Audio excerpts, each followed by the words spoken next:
spend time in the company of Kevin Phillips, or Super Kevin Phillips, as you may well know him. You're about to hear Kevin skillfully deconstruct the formidable Sunderland team with him and Nail Quinn at its apex. Listen out for Nicky Summerby's crossing, Alan Johnson's trickery, Peter Reid's man management, Monday afternoons in the pub, and how it all led to Kevin and Micky Gray getting England call-ups while still playing in the Championship. Ask you a little bit about, rather than just saying about you and Niall and the enjoyment we had there, but what was the process at Sunderland? Because I think a lot of people have got the mental picture a little bit wrong retrospectively. It was nowhere near a long ball team.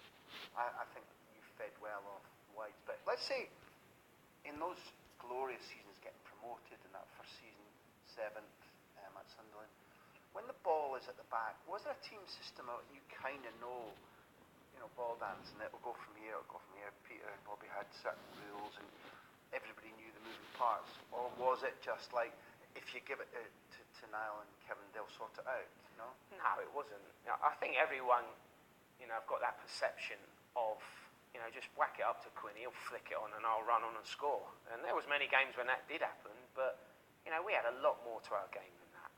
We had two wings in Nicky Summerby and Alan Johnson. Nicky Summerby, for me, was one of the best crossers I've ever seen. Really? And I trained with David Beckham and played with him in England. Yeah. And David, don't by far was the best crosser of all I have. But Nicky Summerby wasn't a million miles away from him. And what Nicky had the art of doing was, he didn't have to take a fullback on to get the ball in the box. If you stood off him a yard, he would whip it in between the fullback or the centre half. If you cut that one off and showed him outside, he had the ability of just knocking it sideways and then whipping his foot round the back of the defence.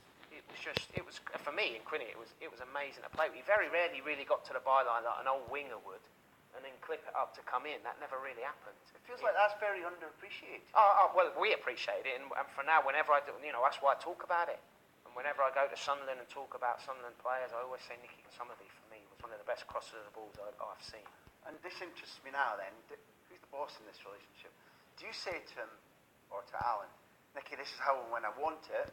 Or do they give it as they can and you learn? Yeah. The latter? Yeah, the latter for me. Why? Because I could read his body language about when he was, because we've worked together so closely, we'll have that relationship on the training ground. I can tell when he's going to deliver the ball. And there's no point me going early, because the way he delivers a ball, I'll end up offside. I know that he puts so much wit and curl on it that you can hold his run just a little bit, and you're going to be coming onto it. And like we said earlier, then my process comes in, right, how do I beat my defender? Now it is movement, get out of his eye line. So when he has a little look, then he looks back, hopefully that ball's coming in, then bang, I'm in behind him. Do you know when you say it like that? It's even, well, it seems simple, but even listen to it. Do you know, not simple, it sounds sweet. Yeah, well, it's when you get the mechanics of anything, it's like why engineering is good. If you open anything up and show how it works, it looks all the more beautiful. Yeah. A colleague of yours from those days, Kev Coban. Yeah, Chile. Yeah. He said, Kevin, the best finisher cutting in from the inside left channel. On the training ground, he used to be 10 from 10 from that area, outside the area. Incredible at finding the corner with precision and power. Well, I think it's nice words from Kevin. He was fantastic for us. But it was like what I said earlier, my thought process about the Jimmy Greaves thing. The Jimmy Greaves, pass it into the net. And, in training, that's all I ever tried to do. I very rarely smashed it. And, as I say, good practice, good habits, you take it into the game. Was Niall made for you, or did you both said individually that you didn't actually work phenomenally hard at choreographing it, but it has to be a product of mutual intelligence. Yeah, of course. Niall's an intelligent guy. And, you don't go on to do what he's done unless you've got some intelligence about you. First and foremost, what a footballer he was. With his feet, his intelligence, his ability to hang in the air and look while he was in the air to see where I was, and then focus on the ball again. And then it was just quite remarkable. You've just done a really good impression of him there. It's funny how you moved your neck and then kind of assessing everything around. It was, and Peter Crouch has had the similar thing when I had a season with Peter at Southampton, and he, for me, was equally as good with his feet and in the air as well. He had that ability to jump, have a look, and then where's my partner? Nodded. It was just something that their gift that they had. We were made for each other, and it was it made it all the more easier for me to work off Big Noel because, he knew where I was running and he was able to put the ball where I was running. Without telling tales, to what extent is it, because that squad did the right good social life. Peter Reid likes the night out. That's putting it mildly. I was deliberately putting it quite mildly. The first time I ever met him, he was playing on the sly. He was at Everton. Somebody in Marbella, some Serbian, just bought Marbella football club. And him and Kerry Dixon and Terry Phelan, who used to play at Wimbledon and Man City. They came down and played as unregistered guests for Marbella against Crystal Palace. And we sort of tagged along a little bit. My mate and I, we were in Marbella at the time, end of season, May, June. And first time we saw what a proper Premier League night out was like. Did you live in an area where it was quite forgiving that if the team was playing well, you can get out as a group and do the kind of things that, that phrase about a team that drinks together, stays together, plays together, all that kind of stuff. That's true of that era. Yeah, 100%. We had it in abundance. Certainly wouldn't rate, of course. But that was an era when, Peter for me, when people say, I played under 21 managers, that's all. And people say, he's the best manager you've ever had. And it's quite easy to say Peter Reid because that was the best time of my career, but he really was. In terms of tactics and that, it wasn't his strongest point. That was more Bobby Saxton. He knew the game, don't get me wrong. Yeah, of course he did. But his man management skills were excellent. Which you'd pay $1 million for if you can get that in any dressing room, man management. Yeah, 100%. It's more about that nowadays than ever. But then, he had the art of dealing with problems, getting the best out of players, and giving the lads that leeway to go and enjoy themselves. But he had that command and that respect that the players wouldn't take the piss. So, and we respected that. But one of the biggest things were, you can play hard, but if you don't work hard, then we've got an issue with you. So he demanded it on the training ground, he demanded it in games, and if you did that, he had no issues with you enjoying yourselves off the pitch. What were the rules on the night out? What were the Phoenix Nights? Did the Phoenix Nights? Yeah, the Phoenix Nights was a pub we used to go to. The rule was no one was allowed to leave until Reedy left. that was it. So you want clear rules? Clear rule. There was no rules, but no one goes to bed before Peter does. But it was... Yeah, he was great. Phoenix, we always used to go out. We always used to go out as a team, which was great. We'd go out, if we'd had a good win on, well, no matter if we'd won or lost, we'd be out you can Saturday. Get rid of a bad result. Yeah, we'd get out Saturday night, and for the first hour, you'd be talking about the game, this and that. Then after that, you'd forget about it. Then we used to go to a place called O'Neill's in Durham, an Irish bar that we knew the landlord really well. And there'd be a hardcore group of us. I wouldn't say everyone did it, because we had a few foreign players in the team. Which was fair enough. And then, you would get Monday, come training, but we'd still put a shift in. Yeah. And then walking off the training ground, we had Alex Ray at the time, who, bless him, one of my best friends in football, was having his own problems at the time. Yeah, which... You probably know Alex anyway. I know that he's really made he's made his choices in life and sorted it out. And now I admire him hugely. Amazing now. Brilliant, absolutely brilliant. But he would be walking off and go, right, anyone fancy the Shakespeare this afternoon? Now, this was an old pub in Durham. And you'd get, I might have an hour. Before you know it, there's about 12 of us going to the pub Monday afternoon, and you think, what are we doing? But it was just what we had at the time, but we were working hard. So we went out, I wouldn't say we played mega hard, but we enjoyed ourselves. I know what you're saying now, and I would be hypocritical if I didn't say that in the modern era. You can see why that's got to be edged up. But presumably one of the things that we've learned most in these interviews is that the camaraderie. One of the things you miss about football most is the humour and the digging and really noising each other up, or I suppose just the laughs that you have.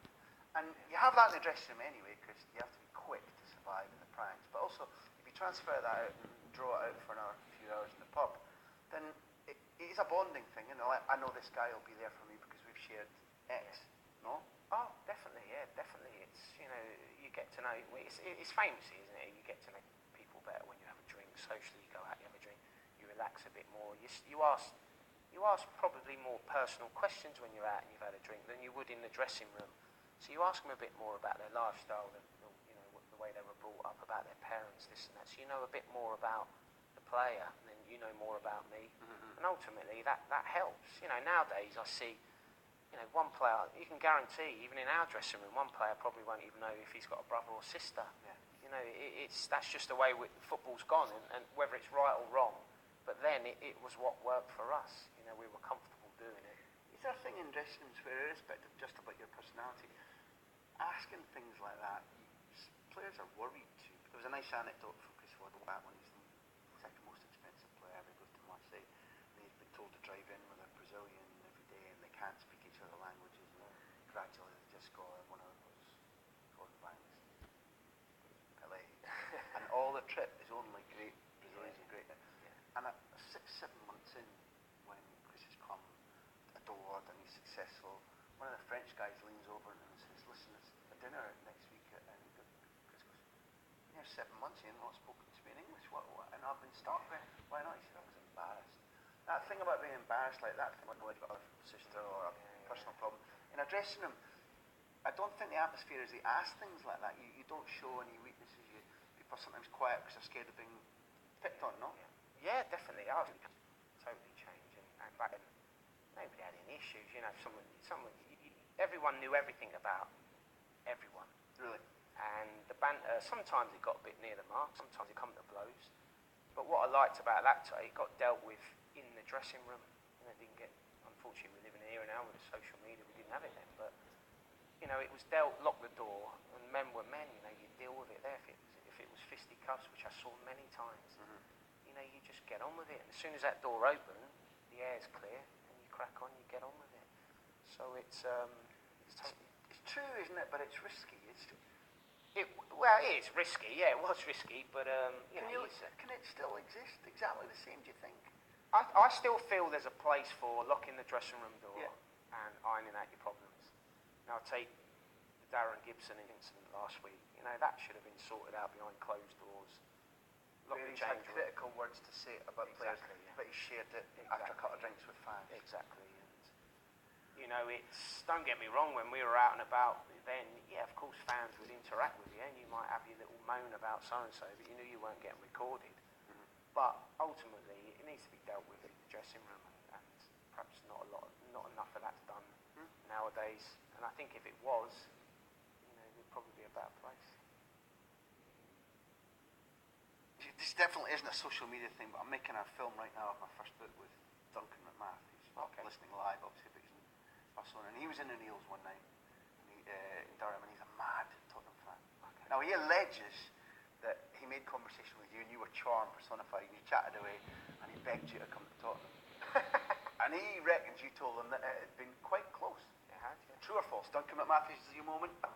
Yes, it was. I actually was on holiday in Dubai with my wife and my first daughter, and I got friendly with Justin Edinburgh, David Kerslake and Colin Calderwood. They were in the same hotel. So they said, "Come over and join us for a drink." So I'm chatting, you know, having a chat. They said, "Oh, we'd love to see you down at Spurs." And I said, "Well," funny enough, you know, there is a bit of rumours around that I could. They said, "Right, leave it with us." And John Gorman was in the hotel next door. He was assistant manager to Glenn Hoddle at the time. So they got John across. John says, "Oh, right, there's a bit of..." He said, "I'll get Glenn on." So he got Glenn on the phone. And I spoke to Glenn, and Glenn said, "Yeah, I'd love to have you at Tottenham." So I said, "Well, you know, all my family were Tottenham, and I was Arsenal." My dad was a massive Tottenham fan. I didn't know that. Yeah, they're all huge Tottenham. My uncles now are all Tottenham. They still go. So we had a conversation on the phone. I said, "Yeah, you know, it would be like a dream come true to go and play for a club, you know, where my dad supported it." Yeah, very emotional, actually. Mum. I said, "Oh, yeah, I'd love it." He said, "Well, you know, leave it to me and we'll come back to you." Unfortunately, I had to go when I came back off my holiday, I was going in for a hernia operation. And Glenn got wind of that, because he'd made some phone calls.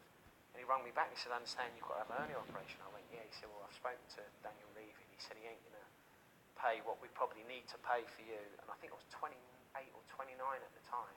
He said, "For someone at your age who needs a hernia operation," because hernias back then weren't what they're like now. Things have changed, yeah. So Glenn said to me, "Listen," he says, "I know someone in the south of France that can cure your hernia without an operation." Because Glenn was very much into the faith healing. Yeah. He said, "We'd like to send you." I said, "Well, Glenn, I can't."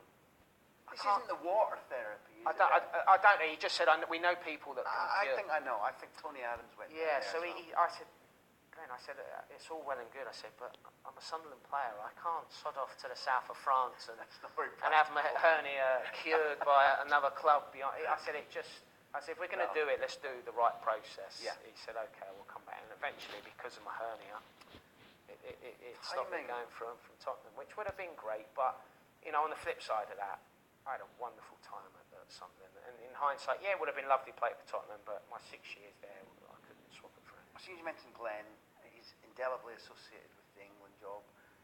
If I try and pull two themes together and say to you the word Wembley, whether club or country, if Wembley starts the adrenaline and the synapses going, what does Wembley mean to you?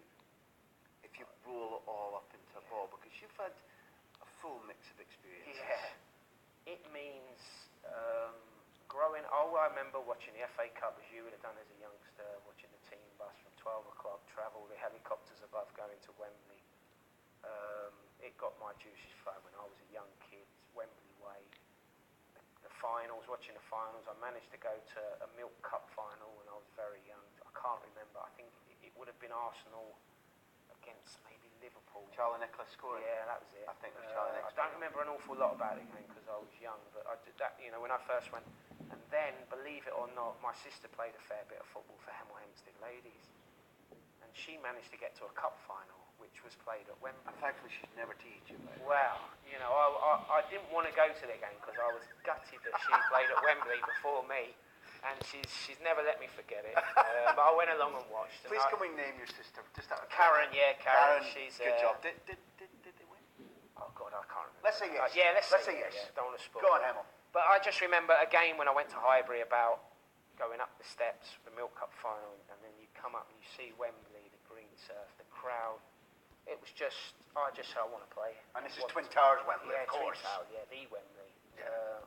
I want to play her at some stage. And I was gutted. I was delighted for her, don't get me wrong, but I was gutted that she played there before me. And, I couldn't wait to get my opportunity to come and play there. But then it has to bring in the feelings of, the first time I ever saw you, we wouldn't call it met, but I remember speaking to you. I remember being, again, like I say, I'm soppy about people's stories in football. I remember in Burning Beaches, you've been called up for England. That was where the get-together was. I'm not sure it's where the hotel was, or was it? Yeah, Burning Beaches, yeah, we stayed there. And we go there to the get-together, and it was a nice place, and there was a bridge club that we used to listen to all the press conferences really nearby. And you were there, and you shouldn't be floating on a cloud of happiness. I mean, an incident personally with your daughter who was well again, but there'd been a little fright. You were picked by your country. I'm pretty sure you'd just come up from the championship. It was the championship year, first division year. Yeah, it's when we got promoted, yeah. The Sunderland player in there as well, with Micky Gray. Micky Gray, in there. yeah. So two of you in there. And I just remember this kind of, you were just beaming. Wow. Because it was a dream come true. It was a dream come true. I was like any other kid growing up in the street. Everyone, when you scored a goal, and I remember scoring a goal just against the fence at the back of my house. As soon as I'd scored, I'd go, Gary Lineker, and run off with my hand in the air. Grew up watching, the World Cup when Lineker scores his hat-trick. I remember being allowed to stay up to watch it, laying on the carpet with my hands, my head in my hands, watching the TV. Against Poland, yeah, against Poland, yeah. Got a win to go that's through. it, yeah. So, I wanted to play for England. First and foremost, I wanted to be a professional footballer. Secondly, I wanted to represent my country. And, luckily I've been able to do both. But you're right, if I hadn't have been floating on air down there, there'd have been something wrong with me. So, when I did get that phone call, me and Micky, to say we've been picked, it was incredible. And my actual getting picked for England was caught on camera because I was doing like a camera shoot, stroke. Sky were following me to Deodora down on the beachfront at Sunderland. Right. And before I left to go and do it, Reedy said, keep your phone on because there might be a shout of you being in the England squad. And I'm like, yeah, no chance. So while we're doing you and the photo shoot, my phone rings. And I said to the guys, listen, I've got to answer this. I said, because it's the gaffer. They said, yeah, no problem. And they actually was filming. They just kept the cameras rolling. Gav, it's Reedy, you've been picked for England. Well done, absolute delight for you and Micky. And I was just like, I was stunned. I couldn't believe it. The goosebumps had come down me. I was nervous. I was shaking. And I couldn't wait to get home, tell my wife, and ring my family, and it was a surreal moment. I've actually been picked for my country. One country, two, I'm still a championship player. And me and Micky, I think, were the first two to be picked for England out of the championship. So it was amazing. And it's Keegan, who presumably you haven't seen so much of as a kid, because... No. Yeah, not an awful lot. Obviously know a lot But about him. when it happened at the time, because Kevin had been brought in, and as a Scot, now, certainly not anti-English, but as a youngster, when you're brought to like England and winning all the time, these weren't particularly popular. Kevin tortured us all the time. So until you meet him and see his charms, he was difficult to admire, Scott. As you meet him and you hear the passion, and then when you see his achievements, because he's an exciting footballer, powerful footballer, I immediately wondered if he'd seen something of himself in you.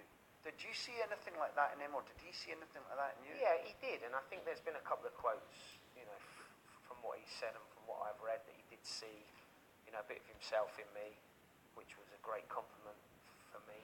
You're right, he was fantastic to me, absolutely brilliant, not just to me, but to Micky. But the advice and the one-on-one stuff that he gave us in terms of staying after training with finishing, staying behind with Shearer, in Fowler, just learning off of these guys, and Kevin giving us a little bit of tuition, talking to us. He was brilliant, absolutely brilliant. I can't speak highly enough of him. Giving me my opportunity to play for in my Hungary, country. didn't it? You started in Hungary. Yeah, Hungary. So It was. We met at Burnham Beeches, then we travelled out to Hungary, and part of me wish it would have been at Wembley. My debut, but to pull on that three-line shirt away at Hungary alongside Alan and many other good players was a dream come true.